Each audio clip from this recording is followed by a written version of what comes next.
Strive and Thrive is a collection of discussions featuring guests from various fields, focused on guiding entrepreneurs in creating businesses that excel in every aspect: people, planet, and profit. Throughout the series, you can join us, Romesh and Mike, as we explore relevant topics with our guests which can help businesses thrive. Romesh and I met while I was supporting a client transforming their business, and I needed finance director support and reached out to him and his team. Since then, we've become good friends who share a passion for business and entrepreneurship. If you like today's discussion, then you want to subscribe to our YouTube and Spotify channels.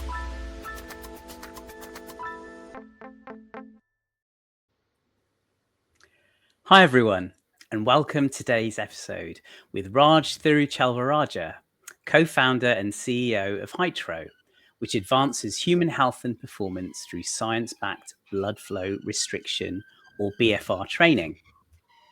I'm so glad I got that right, by the way. I've known Raj for a few years now and have been really impressed by how he and his team have grown their business and onboarded some seriously impressive clients. Hey Raj, welcome. How are you doing? I'm good. Thank you very much for having me on today. Great. It's a pleasure. We're really excited to hear about you, your business and your journey. So to start off with, can you tell us briefly about your career and journey to date? Yeah, no problem. Some of my background is a little bit similar to yours, Romesh, I guess. So I started as an accountant in the city, so Big Four county firm. Spent 15 years banking, management consultancy before thinking I need to do something more meaningful in my life. That kind of reached its saturation point for me. Always been to sport, health and fitness. So went looking for something in that area, joined one startup. On that startup, met a guy called Dr. Warren Bradley, who had an idea for blood flow restriction wearables, and that created Hydro. And then here we are. Fantastic. That was a brilliant summary. Good. Thank you. And I want to kind of deep dive into that a little bit more. So you swapped a career in the city and you're a chartered accountant as well. So you're one of those cool chartered accountants who's kind of moved on into entrepreneurship. There's no such thing. There's no such thing as a cool chartered accountant. No, there isn't. They don't. And actually, technically now, I don't know if you know this, Rob, I'm technically not a chartered accountant anymore. I don't pay my subscription for ICAW anymore. No, you've lost your letters. No, I got them. I decided not to because there wasn't getting enough value coming back my way. That's a conversation for another day, though, Romesh, between me. Oh no, okay, fair enough. Brilliant. Well, interesting. Do you know what? I will say something here. I got a lot more value from the Institute of Chartered Accountants when I became an entrepreneur. Interestingly.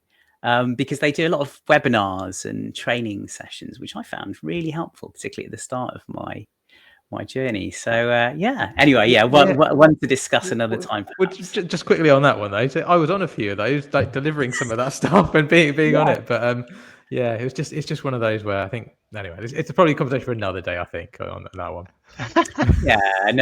Look, you've gotten the value from doing the qualification, learning all the stuff you needed to learn, right? And I guess now that your role is much more practical rather than technical. So I understand. I definitely understand that.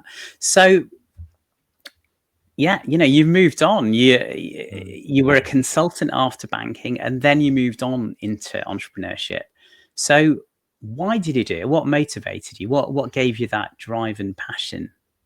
I think the starting point was very much actually the lack of motivation in what I was doing in banking, management consulting. So I think I was talking about this with a few people the other day. It was just when you're in management consulting or banking, you're often doing it for kind of intrinsic motivations, like how can I progress my own career? How much more money can I make? Rather than actually the outcome and your deliverable, because you're part of a very small cog, part of a very big machine.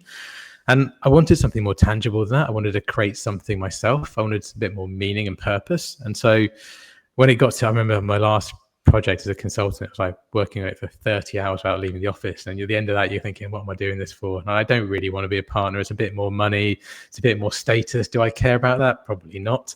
So actually then I went on sabbatical for about a year, did the classic thing of like traveling a little bit, thinking about what I want to do.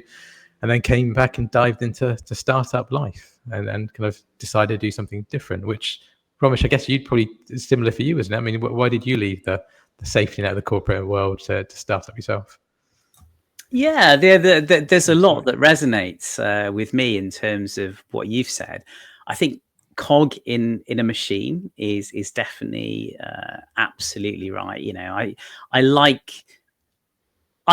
moved from big corporations first to SME businesses as a finance director. And so I've done it in stages, I suppose. You've made the big jump off the cliff. I've kind of taken a few steps. I'm obviously a bit more cautious than you, but moving to SMEs from big corporates, into startups and scale-ups was brilliant for me, because to your point, I was able to make a big impact quite quickly. It's a much more agile, dynamic environment. You make a decision, everyone agrees, you go. And I love that. I really enjoyed the energy, the drive.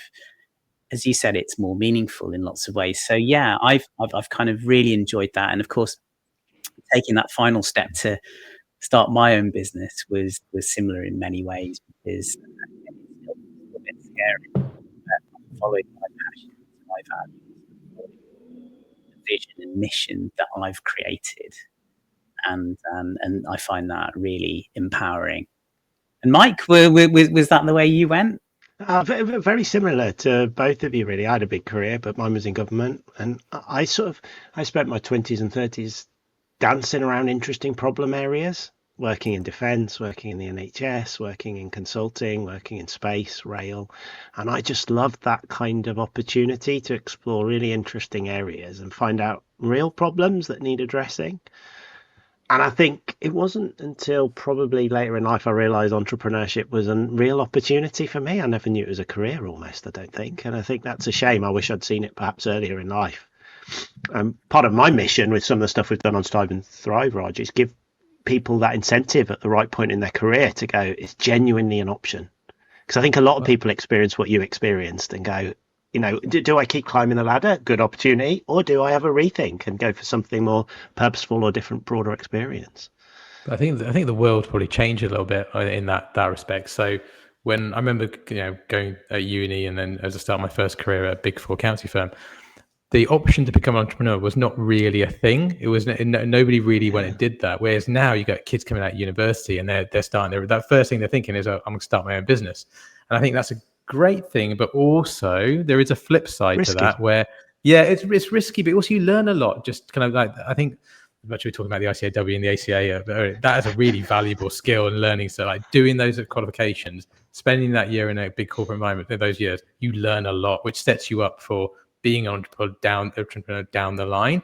And sometimes I think there's a danger of a risk, perhaps, of people who are very young, very talented, but not without the experience, the network, going into entrepreneurship too early, and actually therefore maybe not having the success that you could have. I think there's some classic studies from like Harvard Business Review that show the most successful entrepreneurs in their mid-40s, right? And that makes a lot of sense, because you've been there, you've done it a little bit more, you have more to lean on, you have a network, you have experience, you know more. What was that, Mike, with you? What was the point that you got pushed into entrepreneurship then? So, after being government for so long, what made you make the leap? I think I always was the person who could go in and have a look at a really complex problem and try and navigate it and try and build a solution. And I think I joined a large organization. I became the head of innovation, in effect, which gave me the opportunity to play in the innovation space, explore new ideas. And I loved that for a few years, but I got really frustrated with the inability to realize the outcomes from those. Working in some really interesting spaces, trying to fix some really interesting problems. I was working on dementia for nearly 6 months, trying to come up with some novel solutions. But actually you realize the exploitation of that, the adoption, is the biggest challenge. And I actually started to realize it wasn't the technology, it was the ability to have, to your point, Raj, the experience, and to know how to go through phases of projects and experience and business and sales. And so that was the point when I went, I think I need to do this on my own. And that was the point I kind of got that energy to go, because it's quite scary, that jump. When you took your year out, did you think to yourself, do I want to do this? Or were you just brave and you had to do it? Or were you nervous going from a big career to that kind of move? Well, I think the thing about that is you don't know what you're getting into as a founder until you Right. actually do it, right? It's really hard to explain to people who aren't founders what being a founder really is like. And I think I'm not sure we fun. can all kind of. You can't say that. You put people up. Oh, sorry. I remember It's hearing a roller coaster.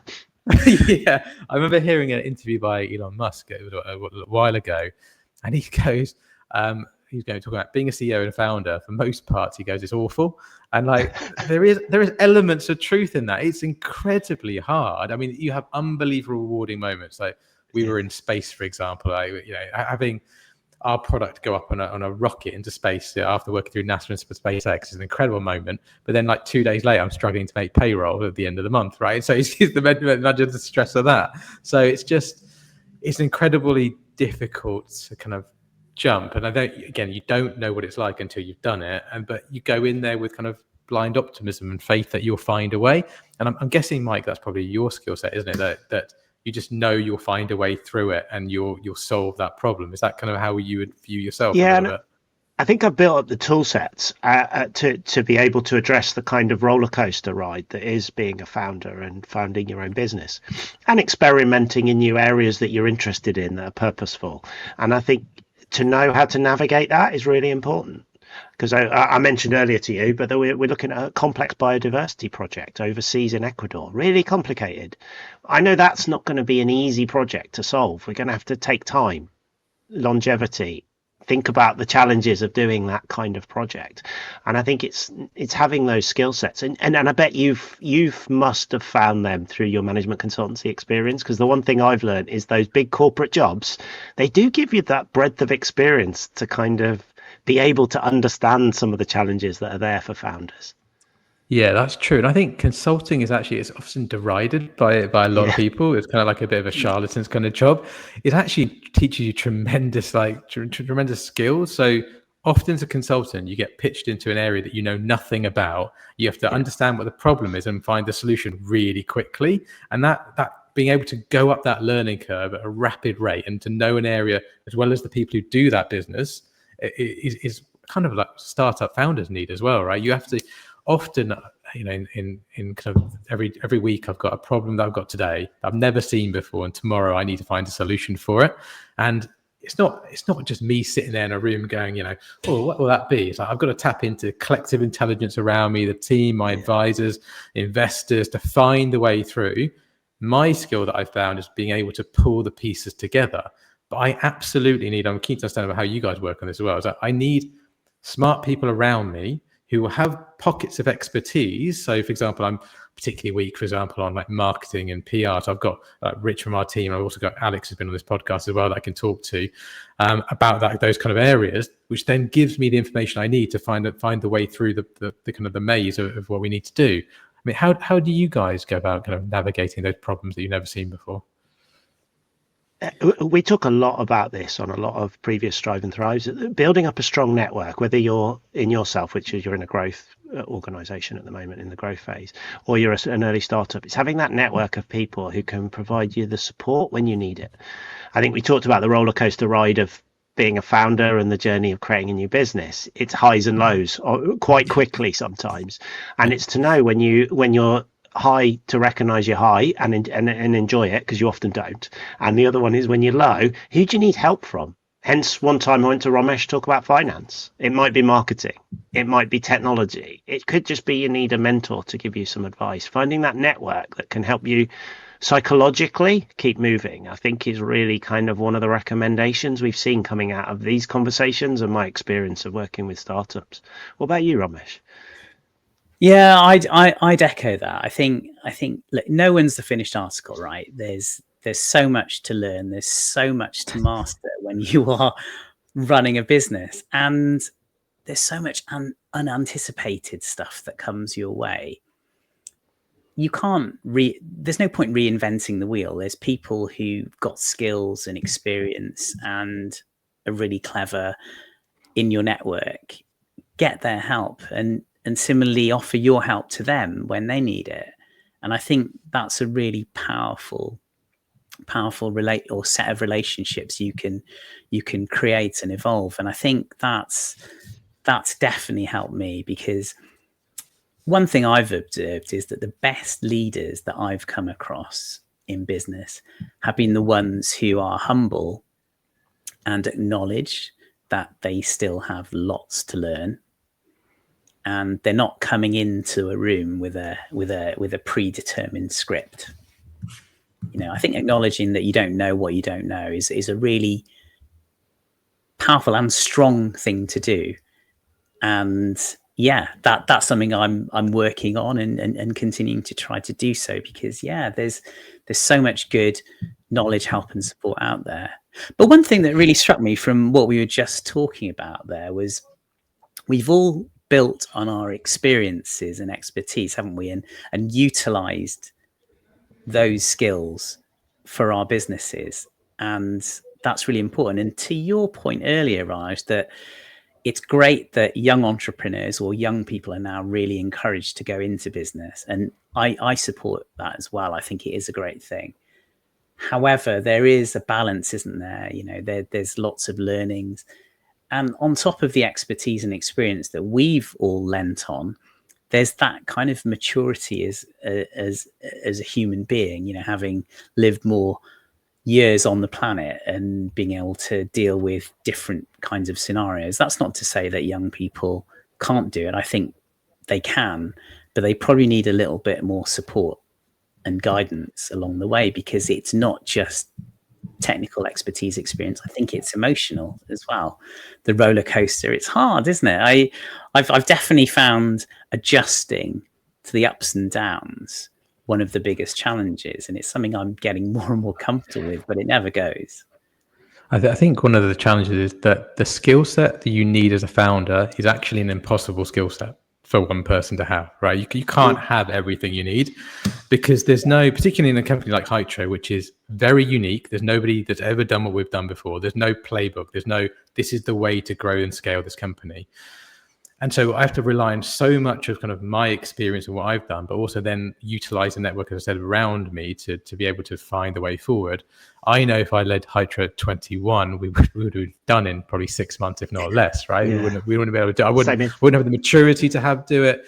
I wouldn't have understood how to lead a team. I wouldn't understand how to pull it together. Just also linking that back to the way of running the company. One of the contrasting things that people talk about is that you can like a founder-led model where the founder is almost like dictatorial, saying like, do this, do this, do that. Now that's not my style. Certainly it can work for certain people where they've got really clear way of getting to where they've got to go, and they happen to be right. Fantastic. But I think the best way is for me particularly, and I think generally decent advice, is to listen more as a founder, to listen to the experts around you. Doesn't mean you have to agree with everyone, but actually having that other opinions and different ways and perspectives helps you find the path. The challenge, I think, always for the CEO founder is finding that path and choosing it, because ultimately everything's down to you, but utilizing the resources around you. Yeah, I think it's really good, and I'm interested that you're a co-founder, so you've got a scientific background in Hytro and yourself with good broad business acumen. How do you find that balance between the two of you, tackling exactly what you've just talked about there, really? Because you've both probably got different lenses, you've got ability to fire off each other, while at the same time being humble, as I can tell you are, in terms of what we need to do. Well, I think I'm very, very lucky that there's actually 3 co-founders in Hytro. Okay. So there's Dr. Warren Bradley, who's the science guy, if you like. So he's got a PhD in human physiology. He spent a decade working in pro sports. And then there's Paul Harter, who was a former high-flying M&A lawyer. So Paul's more of a kind of silent co-founder because he's kind of semi-retired at the moment. We have an incredible founder dynamic between the 3 of us, and we know we're incredibly lucky for that, because here's so many problems with co-founders. We've been working together now for 6 years. And the dynamic is incredibly respectful, which really helps. So we know our lane. So it helps that Warren's the technical co-founder and I'm kind of the business guy. And so and I'm the CEO, and he's really respectful at that point. So I run the business, but I don't do it in a, this is the way it's going to be. I make sure Warren and Paul are kind of included in the decision-making process, and we do it a lot of it together. And Warren's obviously the science brain. So he came up with the idea for Hytro. We rely on him as he's more the face of the business as well. So Warren does, though I'm on this podcast, so he does more podcasts, more speaking. He's got an incredible passion as well. So Warren's great. He's much better than me on podcast. You get him in this one, right? So he put him in front of anyone. He's really engaging. He's super energetic. One of the reasons Hytro's succeeded, well, on the route hopefully to succeeding, is the network that Warren's cultivated in pro sports. So Hytro's built on a community of pro sport coaches, and that has come directly from Warren. And that community of pro sport coaches enables us to get in all the teams that we've got in, and it gives us unbelievable access and credibility. And that's all because they respect Warren. And Warren gives us, again, that word credibility, because he's got a PhD, he's been in pro sports, so he can actually talk the same language as pro sport coaches. A lot of companies come to us and go, how do you get in that pro sports? Like, we can't get in the door. Well, we've got Warren, and you can't replicate Warren, unfortunately. So there's not many people like that. And, not only when we talk about that community, not only are they advocates for Hytro, a lot of them, like over 100 now, have invested in Hytro as well. So it's just amazing. A lot of it comes from Warren, right? So I'm respectful of that. That he also respects the fact that putting the business together and executing is kind of on my plate. So it's just a really nice dynamic that we have. And that go-to-market model, which is very clear from what you do, and it's very clear from your website, and it's written all over your business now. Was that pre-planned? Was that a decision you made when you launched, that this was going to be our go-to-market approach and how we were going to do it, or was that emerged? So I guess the real story is we started as a D2C brand, and then it didn't really work. Wow. So that's kind of the real There's story. A lesson for everybody, right? And so so we started as a bit of, and it didn't last very long. It was a little bit of a D2C play, and we were thinking, because we didn't really, this is our kind of, we were thinking it through at the beginning, like, we can sell D2C comms. We've seen places, companies like Gymshark selling loads of gym gear. Our gym gear, if you like, actually does something. It can enhance your muscle size and strength, make you recover faster. People will naturally want that. There's loads of science behind it, but actually it didn't really work like that. And actually, we realized, and Alex Priest, who was on your pod before, he helped us in this guidance, is that actually our roots are in pro sport through Warren. They're the ones who look for performance first. We should start and kind of validate, authenticate the business in the pro sport space. And actually that felt, as soon as we made that pivot, everything felt right. It felt better. It felt a great fit for us. We had started to get real traction. This is like 2022. So the traction started to develop from there. We had more and more pro sports teams using the product, and it then grew from there. So it was in the importance, almost with hindsight, is like, you start in pro sports. It's a great way of grazing awareness, credibility, authenticating the product, performance stories, because you can then move it into other verticals. So the consumer market will come back to the consumer market, but we will do it with pro sports advocacy in the bag that we can show the world. And now we've all got NASA and SpaceX as well. We've been in space twice, so we can show them that. And it's much, rather than going to the consumer on the street, here's some science, you should buy a product. We can actually go, here's your favorite athlete or team winning, and with Hytro, that's a better story. And we also have the science behind it as well. But for people who'd like to learn from you in terms of founders and experience, was that a meeting where you all sat around and developed a new strategy because you'd seen a light bulb, or was that, whoa, look, this is working, guys, let's keep going? It was. I think Alex go, you guys are idiots. You should do this. I think Alex takes a lot of credit for that. He'll tell everyone about it as well. So it was a pivot that we made. It probably took us a few meetings to come to it, but it was actually, once we really thought about it, and went, we need to switch from D2C to being a B2B business, which is in an early stage, it's quite a big decision to make as well. Hard. It just, then it was like, okay, all in for this, let's go. And then actually that pivot massively changed the fortunes of Hytro. I think if we'd stuck to being D2C, I don't think we'd made it at that point. But now we're in a position where we'll go back to D2C. And interesting enough, our D2C channel is open, and we get actually quite a lot of sales without doing anything through our D2C channel. We'll come back to it in a big way, and probably in a year or two. And there's going to be some real potential there, of course, when you tap into that. But I find that really interesting, because obviously Alex he was an excellent guest a while back, and he was talking about the power of building a brand and PR, obviously, but he's helped you with a major strategic decision there. Well, Alex is a bit like Mike, because you don't quite understand exactly the breadth of what he can do, or like until you understand him and work with him for a while.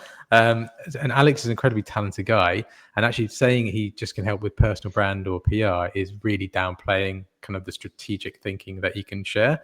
And this is where you need to understand people. So like Alex is actually an advisor to me. And we keep him on that basis because he helps challenge me in my thinking and helps now that he's slightly independent, because at that point he's actually working with us full time, but now he's slightly independent, he's got his own thing. It helps me having conversation with someone who's not in the weeds with us to go like, why are you doing this? Why are you thinking about this? And I come to him with problems and I get a different perspective that makes me go, actually, maybe I should approach this from a different way, or gives me another opinion to have a look at. And he's got a track record with Hydro showing value, and I think that will go on going forward as well. I mean, do you guys have anything like that? Who do you guys go to advice? Have you got kind of like an advisor, like when you've been building your businesses, or trusted source? So I wanted to tap into, and I can answer your question, I suppose, with this as well. I really want to tap into the idea that there's someone external who's not doing the day-to-day, who's not overwhelmed by the day-to-day tasks, which can be quite blinding and distracting, can't it, from actually sitting back and seeing the macro picture, the helicopter overview. So yeah, I mean, to answer that for me, I think it's a number of people. In fact, Mike and I have chats all the time on various areas. We had our seminal Strive and Thrive Away Day a couple of weeks ago, which was really interesting, and we talked about all kinds of stuff. But I think it's horses for courses for me, in the sense that, if there's a particular area that I need help in, I'll approach someone, or sometimes it's unprompted. I catch up with someone and they say something, go, oh gosh, I want to pull on that thread. I want to understand more about that. And that's quite interesting as well. So I suppose, unlike you, I don't have kind of one person who's constantly advising me, but it's more going back to the close circle. But I do identify with that, because I see that in my role as the fractional FD, to provide that kind of support to my clients. So I really understand, and that point resonates. What about you, Mike? Strive and Thrive's my therapy, I think. Raj. I think it's been good, because I met Alex and he's helped me think about brand. Met yourself, and there's some interesting topics around what you've thought about, and I think for me that's been incredibly valuable in terms of what I've done and what I want to do. And I think one of the things, as you know, you picked this up when you first spoke to me around what does easel do and where am I taking it? I still can't do it, and I still can't explain it, and I've got to work on that. And it's going to take conversations with people like yourself and things like that to get it to a interesting space. But when I did my current spin out, and that's much easier. I can articulate that in one quick go, and it's shaping up really nicely. But in that area, I've had to put an advisory board in place to really help think about how that business is going to grow in a new sector and a new dynamic. So for me, it's about, where are you? What are your gaps and what you need? And who are those right people to support you at that point in time? Because I guess you're now in this interesting phase from a startup to a scale up. Would you use that word at the moment? How are you finding that experience? Yeah, challenging. So, because we kind of split the business in many ways to what we kind of call core and explore. And we got this idea from a guy called Andrew Crump. So our core business is the pro and college sports B2B business, and we're that bit's kind of scaling now. So we know what we need to do. We need to pour fuel on the fire and kind of grow it. Then we've got other verticals that we're looking at. So, so we talked about kind of military before. We talked about kind of D2C. You've got there's different space, other verticals that we're looking at, but we don't quite know kind of the routes to market, the business models, and we're having to work them out. So you have to manage a few different things at the same time, and then also strategically you need to start thinking longer term as well. So we're trying to think now all the way to our Series A, which will probably be in back end of 2027, and plan that out. And that would be the longest we've ever planned at this stage. I mean, it was not that long ago. We were planning like month by month, and that's as far as we could see. Now we're looking to put plan 2 years out. So it's a real challenge of being in the doing right here and now, getting everything going and making sure the revenue's growing nicely. We had a record revenue month last month, which is fantastic. But the point you made, we didn't really celebrate it because we're thinking about the next thing, right? So, and then it's kind of getting ready to scale, which a lot of it is about processes and systems and people, as well as still figuring stuff out. So you're just doing such a combination of intense things that it is really, really hard. I think this phase is incredibly intense because you're pulled trying to do so many different things. Yeah, I think that's where the risk is as well, isn't it? Sorry, Mike. Yeah, the scaling aspect. The business is rolling. You've got some real traction.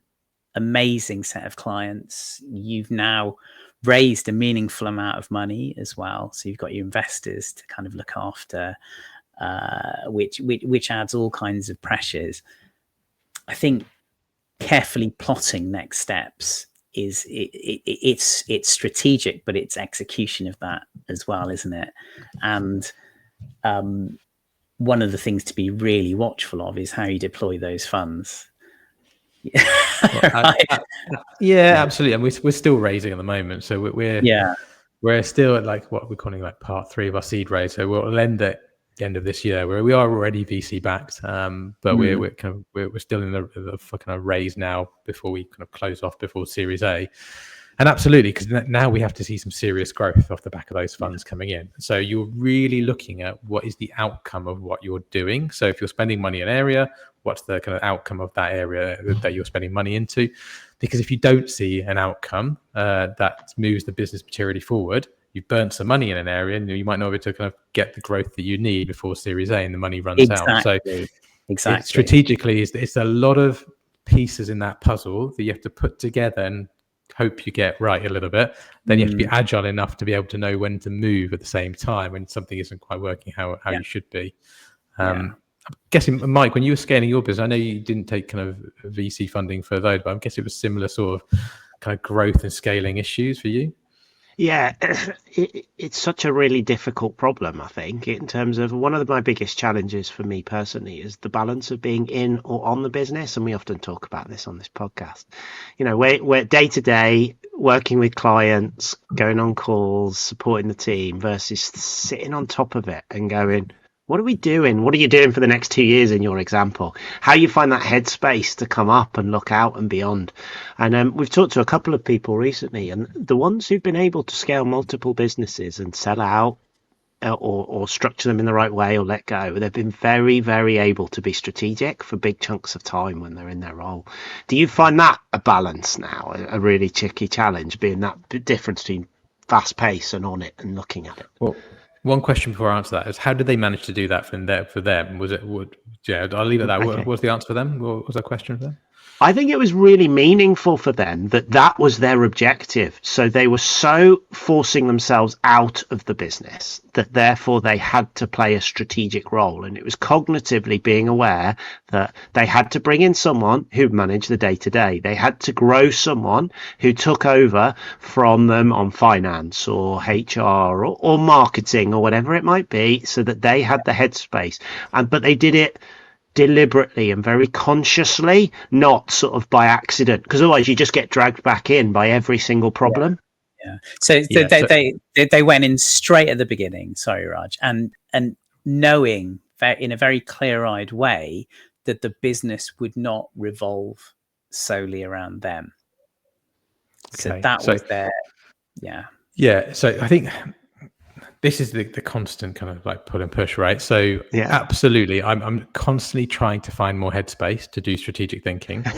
There's a slight issue that if I'm not doing the doing, how is that being done? But then also very conscious of actively removing myself from where I can.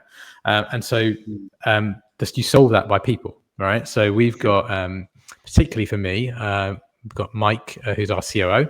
Absolutely brilliant. So I can start to I've started like deliberately throwing things to Mike, so like, you just run with this and deal with it, so I don't have to. We've got our CFO Sanjana. So again, like, I used to do all the financial stuff, and actually Sanjana does it all now, so I don't have to do anything. She does it far better than me as well. And so Same with Mike, because we've got all kind of opposite issues that we need to solve, and he does a great job of getting into the detail and solving that for me. And he's almost now running a lot of the kind of the pro sport and college business. So again, I can step away from that and think about strategically, where do we want to take it? So I'd say that is one of the biggest challenge of that kind of scaling phase, is that as a CEO and founder, I need to step out and really think big picture. But you don't have a lot of time to do that if you're still in the doing bit, and you solve it with people. But you've got to find the right people and then trust them to do the work. And all of that's a challenge, right? Hiring's a big challenge. I'm sure, Mike, you probably agree with that a bit as well, right? Yeah, finding the right team, finding them quickly and giving them confidence, because they don't know the business. And you've built processes that you know the organization so well. You're definitely the best person to do it for a long time, right? And you've got to get them the confidence to take the ownership and be willing to let go. And I think a lot of people with a vision, and it's interesting, you're a founding team almost, but often when it's a founder, they've got the vision, they've got the delivery model, they know the business inside out, and that's a much harder balance. Whereas in your case, a founder team with sort of split roles helps you a little bit. But and I think a lot of founders, I'd say, are in that single role position, need to find the team around them.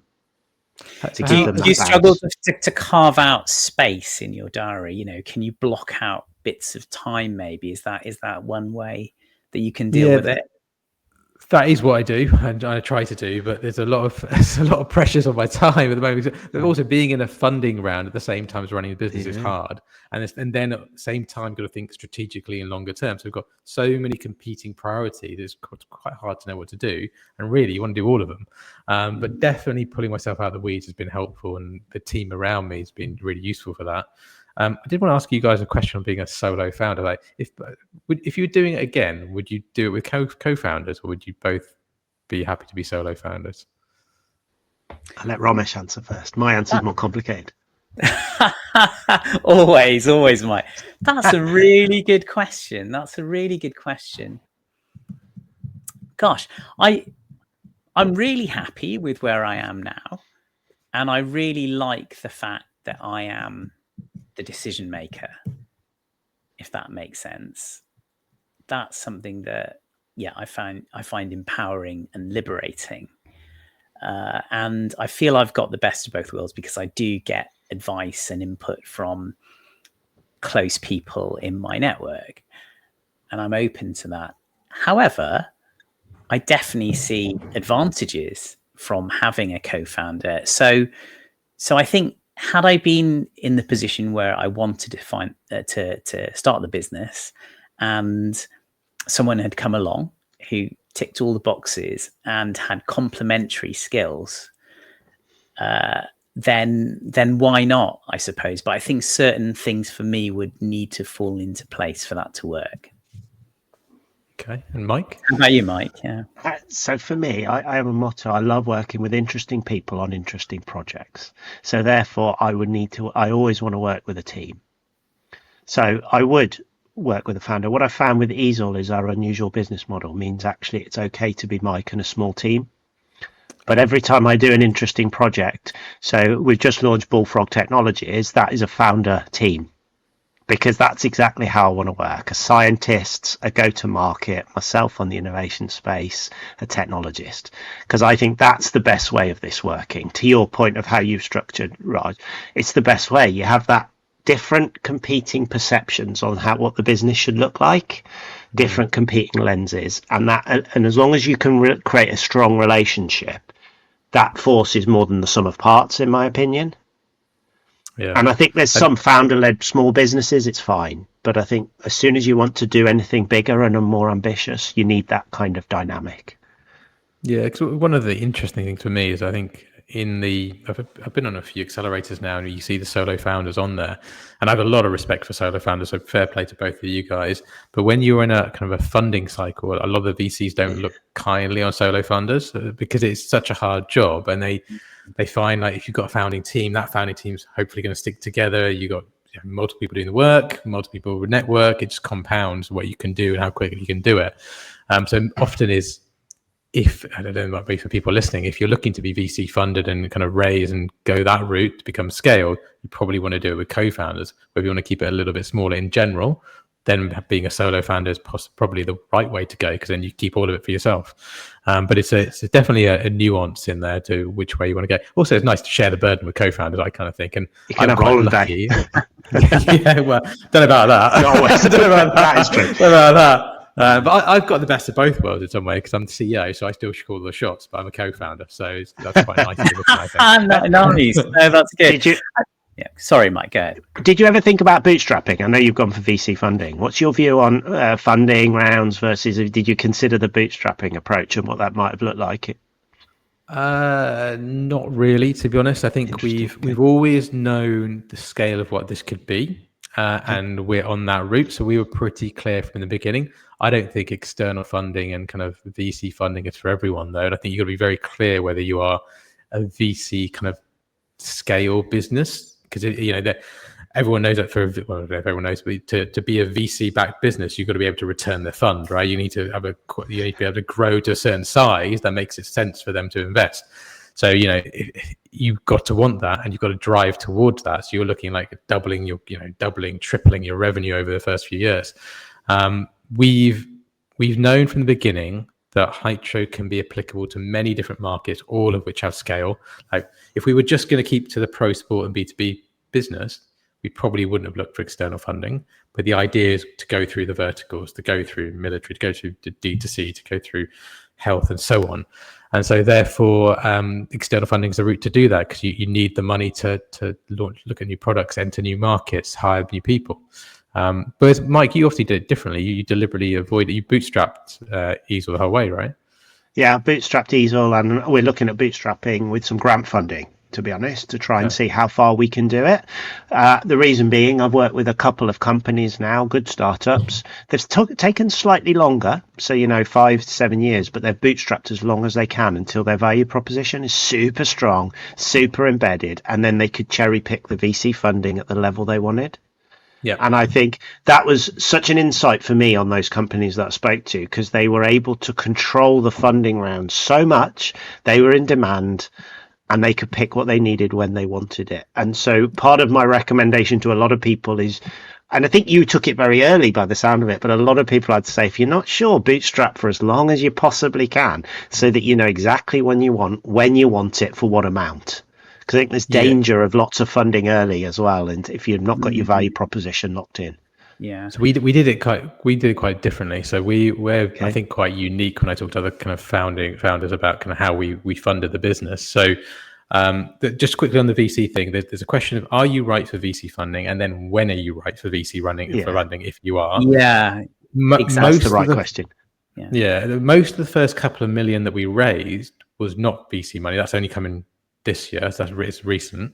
It came from, as I mentioned earlier, pro sport coaches in our community. So that was all the initial money that we raised, first few million, and that helped propel the business as well. So that gave us funding from the community, that actually also buyers of the product who created advocacy. So that was really good for us.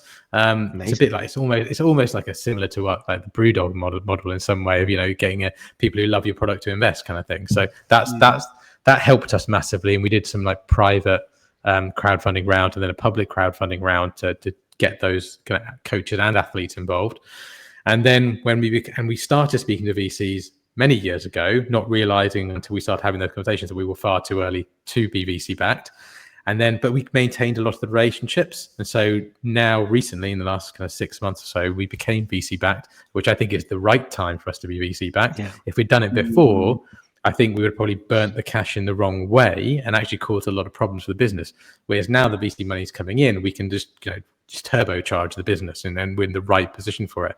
You don't want VC money at the wrong time. You will suffocate the business and do so many, but you can make some really big mistakes with too much money too soon. There's an element of actually going through that bootstrapping process where you're tight for cash all the time. So you're really focused, you're really clear on what you need to do. That is good for your business, to be honest. And it's enabled you to find with Alex's help, as we unpicked earlier, Oh, he's gonna love this episode, isn't he? He is.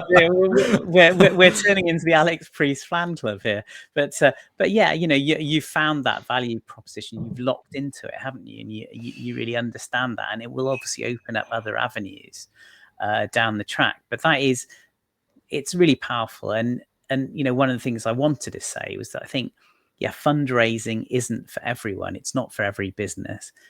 And you've added that extra layer, which is completely right. It's about timings as well. So you might be the right business, but you need to have achieved the right things and for the right environment. And because it's quite a distracting process, isn't it? Fundraising. It must take an awful lot of your time, Raj.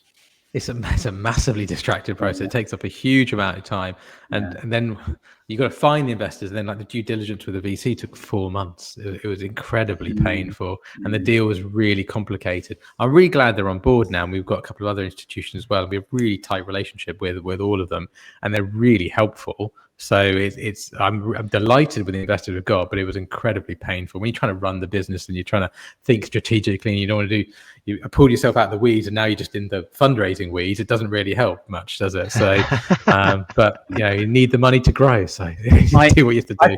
I think you've done really well. Well, firstly, amazing story. You've raised multiple times. You've got a VC backer now. You've managed the due diligence process with your team. That's really impressive. I've been through a fundraise process when I was a full-time FD, and the due diligence took about similar amount of time, 4 months. I was working on it full time pretty much. It was unbelievable. The questions they were asking, the analysis that needed to be done, everything needed to be ticked off. It was quite an involved process, but it's a good one. It's a good one, a good learning process as well. So you've done really well. And what would you say have been your biggest learnings in terms of being a successful fundraiser? Because I think that's an insight that a lot of businesses would like to hear about. I'm back to the kind of starting community is relationships. It really is. I think a lot of people think fundraising can be quite quick. You often hear the stories, we raised like $1 million in 2 months and kind of that stuff. All our relationships have been built over years, and I think that will be true for going forward as well. Already we're thinking about for the Series A in 2027, who are the kind of the VCs or private equity that we want involved, and build the relationships now. And that's the way it has to be done. You have to think way in advance. So it's who's the community, who will be more likely to kind of invest in a company like yours, and then build the relationships early. I think that's the critical aspect of it. That's a really, really nicely put kind of set of bullets. Go ahead, Mike. Have you thought about what's next? Have you got a long-term plan for Hytro? Have you got pivots? Are you in that kind of headspace? Yeah, that's part of a lot of the strategic thinking going on at the moment. As I kind of mentioned, we've got the core part of the business that is growing nicely, but the scale will come in other areas, particularly kind of D2C. We know, for example, that the endurance athletes, there's a big market for it, and we're really suited well to endurance athletes, runners, cyclists, triathletes.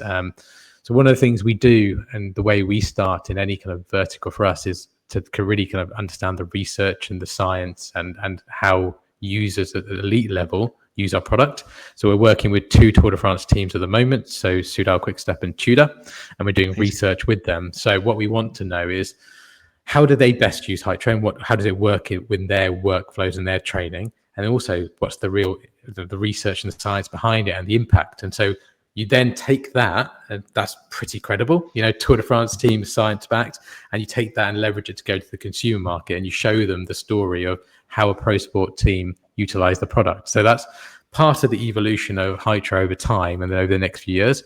But there's many other verticals that we need to look at and how we enter those markets. And that's the crux of it from us. It's stacking the new market opportunities on top of each other over time, and understanding the flow of influence between them. So we create this mammoth company, which isn't going to be done overnight. It's going to be done 10, 15 years. But it's that sequencing that we've starting to kind of really kind of understand at the moment.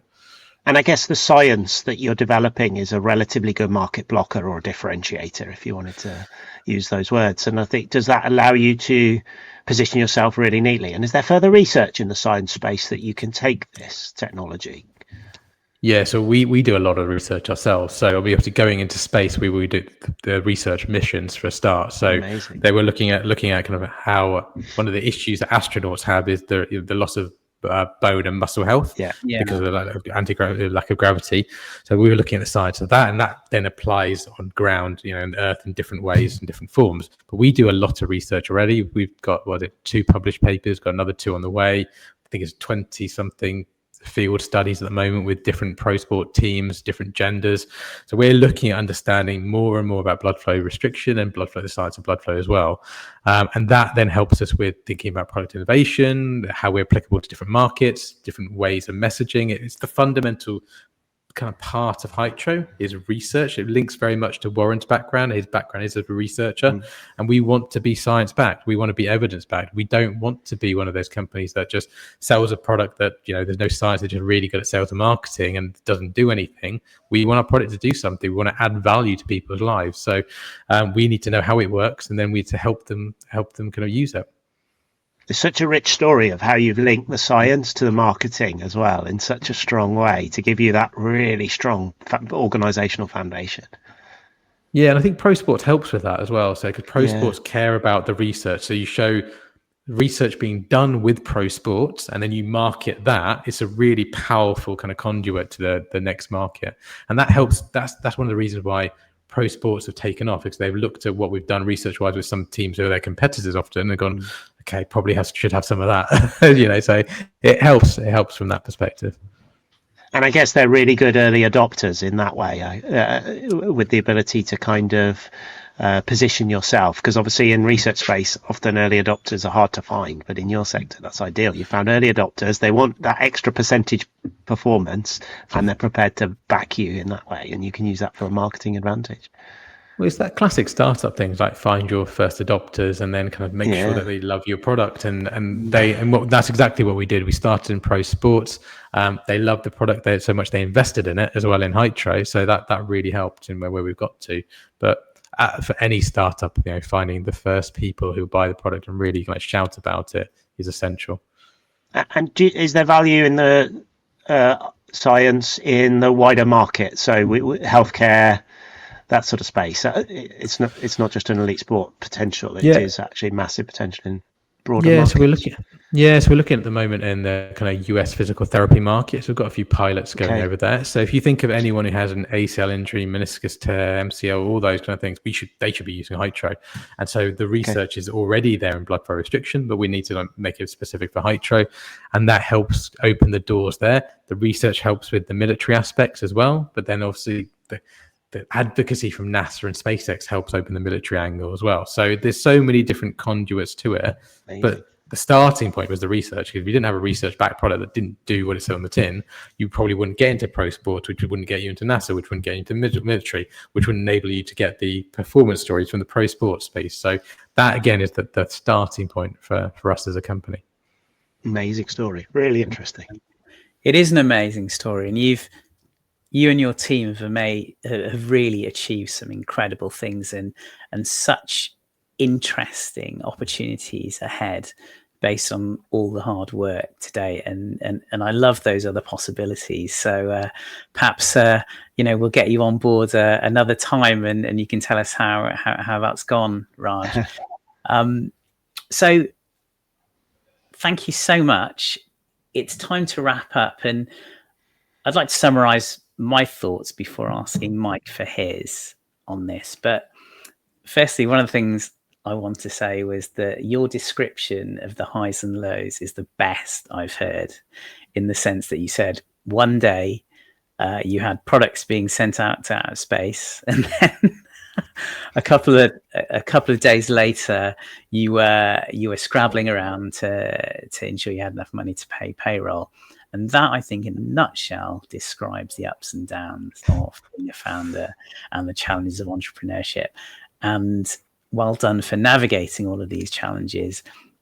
I've really understood the power and credibility that leaning into the science has made for you and the business, and Mike has articulated that.